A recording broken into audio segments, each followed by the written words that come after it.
Hello and welcome to the Real Estate Regroup Show. I am your host, LJ Walker. I was talking to a friend the other day and she said something that really disturbed me. She said that she does not know her neighbors.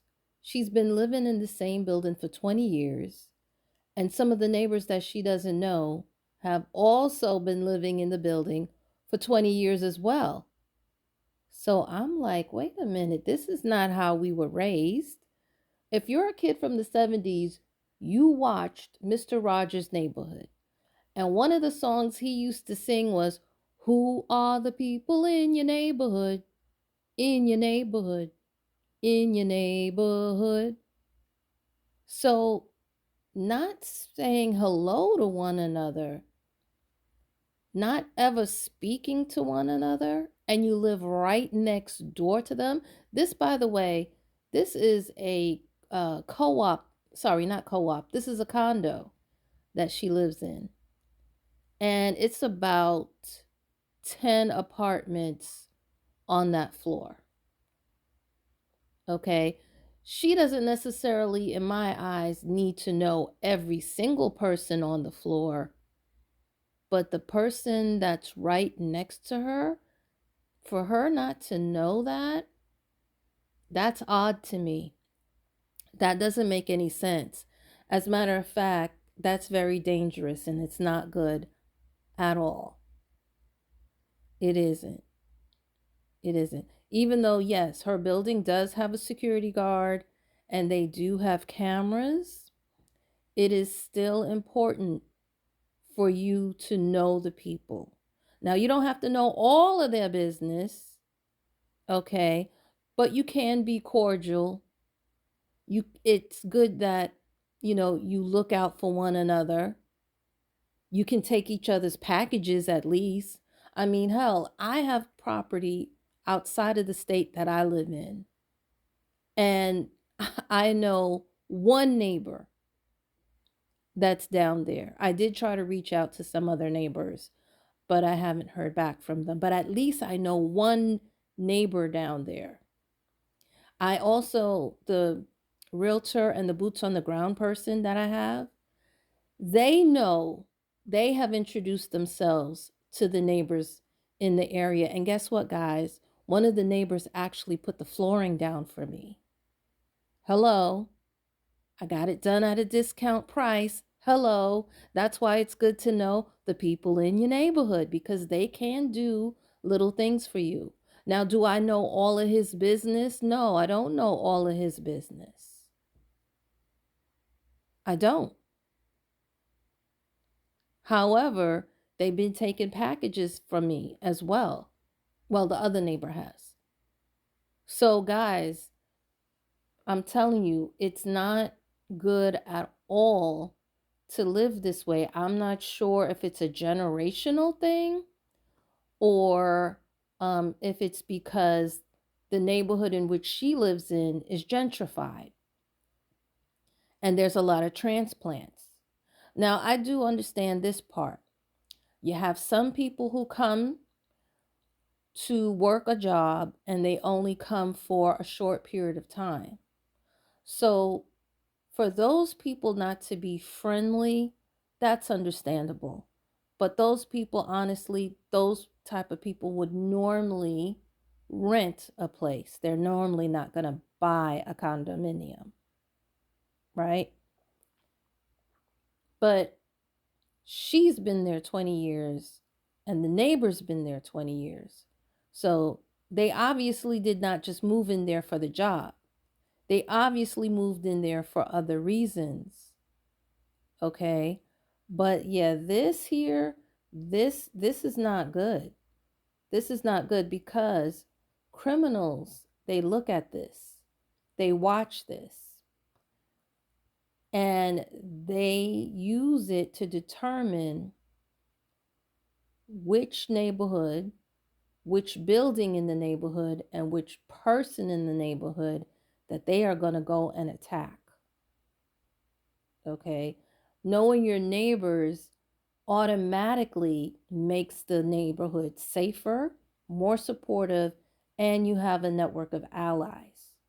You can't depend on the cameras too much anymore, because especially those Ring cameras, because these criminals, they got real smart, they got real sophisticated.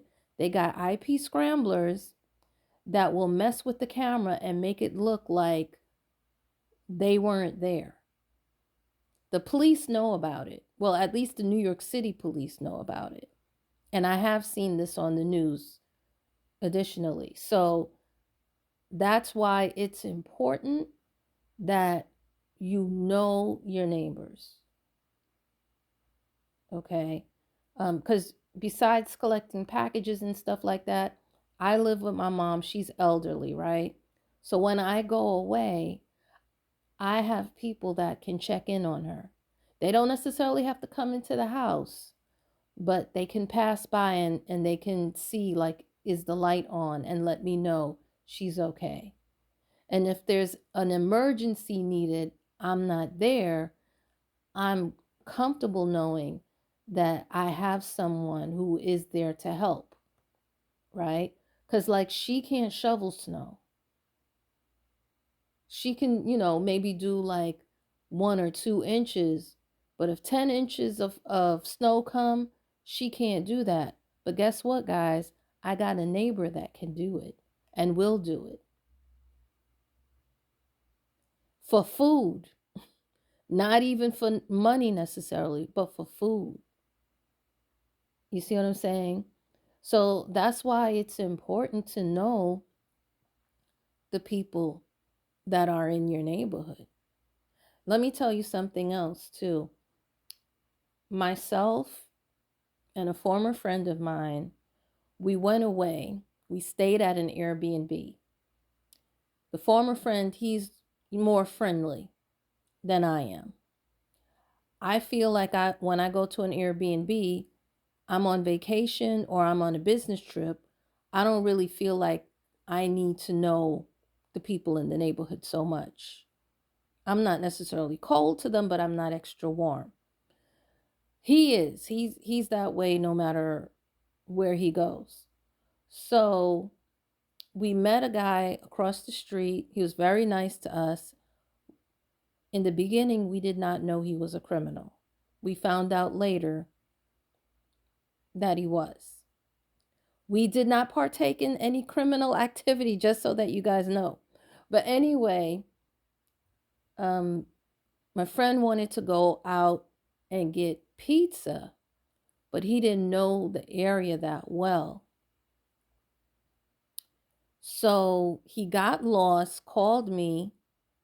The guy that we just met, he asked if I needed anything. And, you know, um, while he was talking to me, my friend called me on the phone, and he overheard the conversation and was like, oh my God, he's going to get killed, because everybody knows that where my friend was from, all of the people are soft. And I was like, whoa, wow. Like, I never heard, like, it threw me. You know what I mean? So here's the thing. The neighborhood where he actually lied about where he's from, but the neighborhood where he's from is a neighborhood that's gentrified, has transplants, etc., etc., where a lot of people don't say hello. And yes, I've noticed that the crime in that area has increased. It had went down for a while, but it's come up again. And someone had told me before too that when you stay go straight to your house and you stay in your house and you never come out, people look at that. Don't be paranoid, and it's not paranoia to know that yes, people do watch you. You might not notice it. They may not necessarily come forward with it, but people do watch you. And when they see that a neighborhood has allies, it's a network, right? then they're like, oh, okay, we're less likely to mess with these people. We're less likely, to do anything over here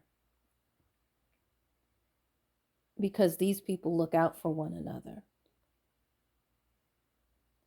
And if they see anything suspicious, anything stands out, they know somebody's going to call the cops or somebody's going to come out with a bat and start swinging. This is I'm in New York City and I'm telling you, I'm not telling you what I think. I'm telling you what I know. I've mentioned this before and I'll say this again. There are buildings in New York. There are complexes in New York where you better not bring no beef to anybody that lives there. If you have beef with that person, wherever you at, meaning if it's on the job, if it's at the school, keep it at the school, keep it at the job.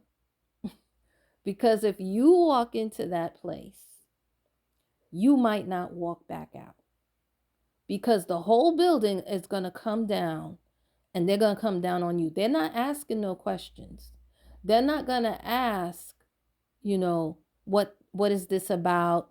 Who's right? Who's wrong? They know that this person lives here and you don't. As a matter of fact, now when I go to the projects, I normally go to get my hair done. So I'm going for business, right? Even they got to bring their brother down, their son down.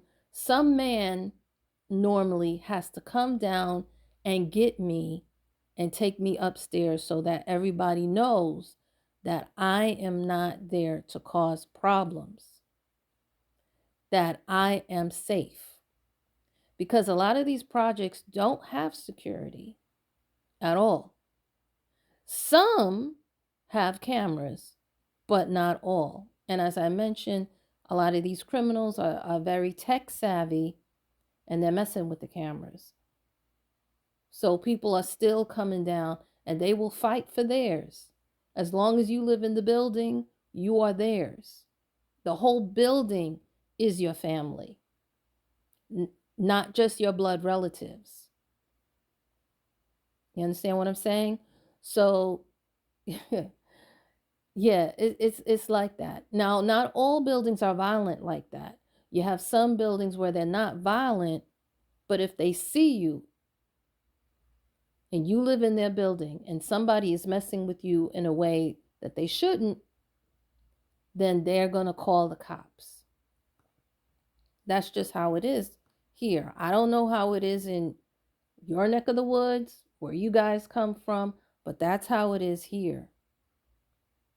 And when they see that a neighborhood is not a community, people from outside the community, especially if it's a popular destination, people from outside of the community, sometimes people from out of state, will come in and mess with anybody.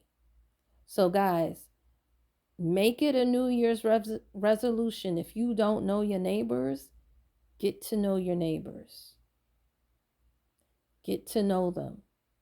They can be a tremendous help to you, especially when it comes to your mental health and stress.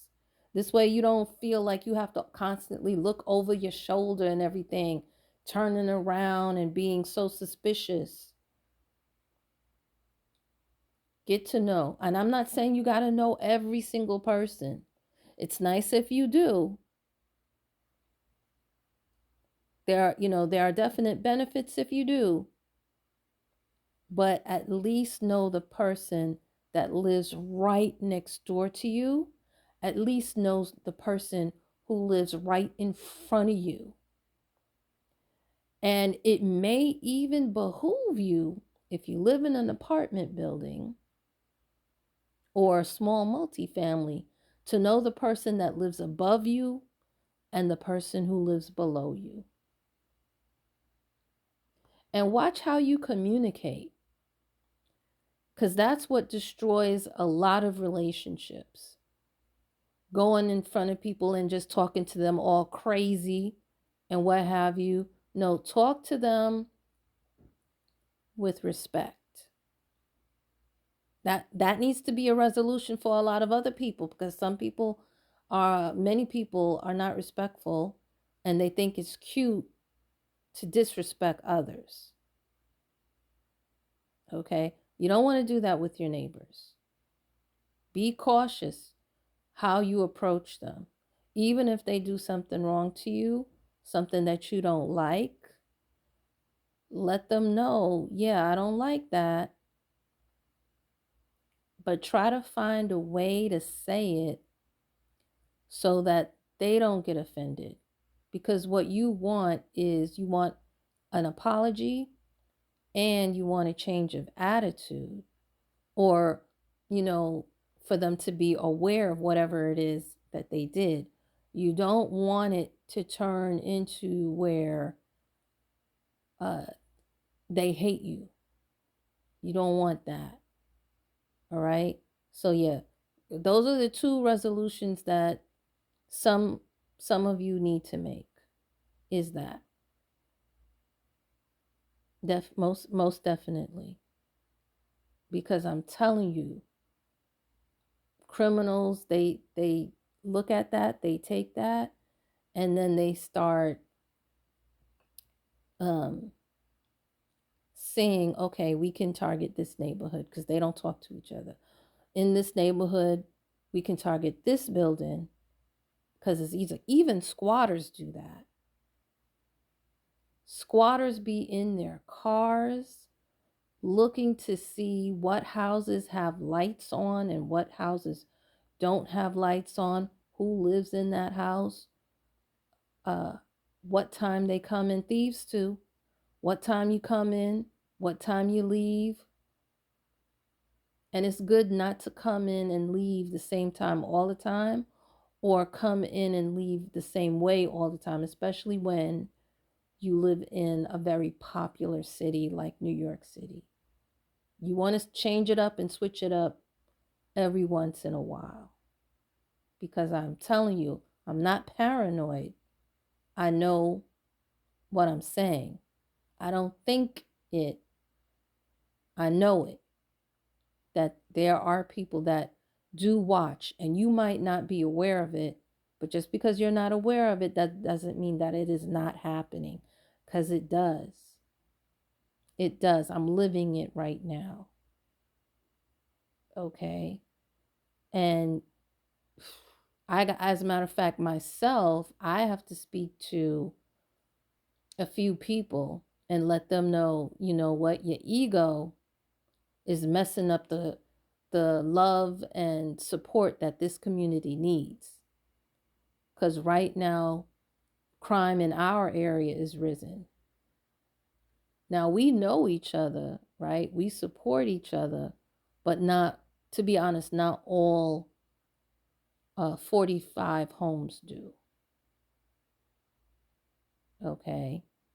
But at least I know the next door. At least I know the people in front of me, and the people next to the people in front of me, and so on and so forth. So I do know a number, but still, crime has calmed down just a little bit. I'm grateful to God for that. Very grateful. But during 2020 and then up until last year, it got real bad. But I set things straight, spoke with the police. That's another thing too, that needs to change, because some people think, oh, you talk to the police, you're being weak. No, you need to have a relationship with the police. The police are your neighbors also, and the police are supposed to protect your neighborhood. But guess what? When you're in a popular city, a lot of times the police are very slow. Sometimes, honestly, you can wait hours before they actually arrive, because the crimes that they place on top is normally like murder, right? That's the crime that they, put as number one. while the other crimes that you might be susceptible to is lower on their totem pole. So that's why, again, you need your neighbors. And the other thing I noticed too is that the more neighbors call the police, the faster they come. When only one person calls, they take their time coming. But when two people call, three, four, when all of these people start calling 911, then they're like, okay, we know we got to make this, we got to bump this up a little bit. And we got to come out and squash whatever needs to be squashed, take care of whatever needs to be taken care of. Okay? All right. So hopefully this information will help you keep your sanity and keep your house safer. Please share this amongst your friends. Remember, each one, reach one, teach one. Bye for now. Until next time, have a good night.